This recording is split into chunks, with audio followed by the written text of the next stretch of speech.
Hello दोस्तों, मैं हूं शंकर यादव और आप मुझे देख रहे हैं आपके अपने YouTube channel Siyaram maths and reasoning classes Jaipur.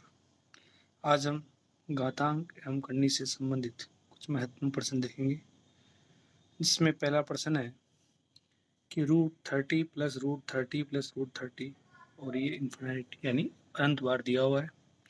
जब भी आपको प्लस या माइनस में अनंत बार दिया हुआ है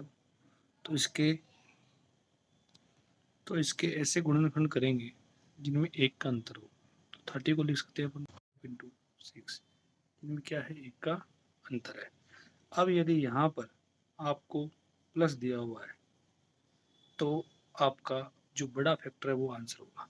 तो इसका जो राइट आंसर होगा वो आंसर होगा 6। नेक्स्ट क्वेश्चन है ऐसा ही, √20 माइनस √20 माइनस √20 वही अनंत बार दिया हुआ है आपको। तो यहाँ पर भी अपन 20 के दो ऐसे फैक्टर करेंगे जिनमें एक का अंतर होगा। अब यहाँ पर आपके माइनस है तो जो छोटा गुणनखंड है वो आपका आंसर होगा। तो इसका जो राइट आंसर होगा वो होगा आंसर 4। इसी प्रकार अगला प्रश्न है, यदि आपको कोई टर्म्स प्लस और माइनस नहीं देकर गुणा में दिया हो और वो भी कितनी बार, अनंत बार दिया गया हो, तो उसका आंसर क्या होगा। वो जो रूट में जो संख्या लिखी हुई है वही उसका आंसर होगा। तो इसका राइट आंसर होगा 5।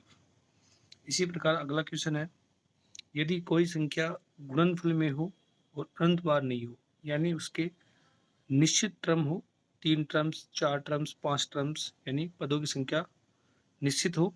तो जैसे यहाँ पर 3 है और 3 पर क्या है, रूट लगा हुआ है 1 2 3 4। रूट का मतलब होता है कि यहाँ पे 2 होता है, तो ये 2 होता है यहाँ पे। तो ये 2 आपस में गुणा होगा, तो ये कितनी बार गुणा होगा, तो ये गुणा होगा तो हो जाएगा 2 गुणा 2 4 8 16। और इसकी जो अपर अंश आएगा इसका वो 1 कम आएगा, तो ये आएगा 15। तो इसका जो राइट आंसर होगा वो होगा 3 की पावर 15/16। अगला प्रश्न है नेक्स्ट, कि यदि आपको डिवाइड में दिया गया हो, कितनी बार हो, डिवाइड में दे रखा है √125 डिवाइड √125 डिवाइड √125 डिवाइड कितनी बार, अनंत बार। तो इसका जो तरीका होता है कि जो संख्या है वो संख्या लिख लेंगे 125 और इसकी पावर लगाएंगे 1/n+1। n क्या है यहाँ पे, यदि n का मतलब होता है, यदि वर्गमूल है तो इसका मतलब 2 है, घनमूल है तो इसका मतलब 3 होगा। इस प्रकार से चतुर्थ मूल होगा तो यहाँ n का मान 4 होगा। तो यहाँ पे वर्गमूल है यानी n का मान कितना हो जाएगा, n का मान हो जाएगा 2। तो 2 रखेंगे तो 2 और 1 3। तो 125 की पावर 1/3 यानी 125 का घनमूल होगा वो इसका आंसर होगा। तो 125 का घनमूल होता है 5, तो इसका राइट आंसर होगा 5। वीडियो अच्छा लगा तो लाइक करें, शेयर करें और चैनल को सब्सक्राइब करें। Thank you.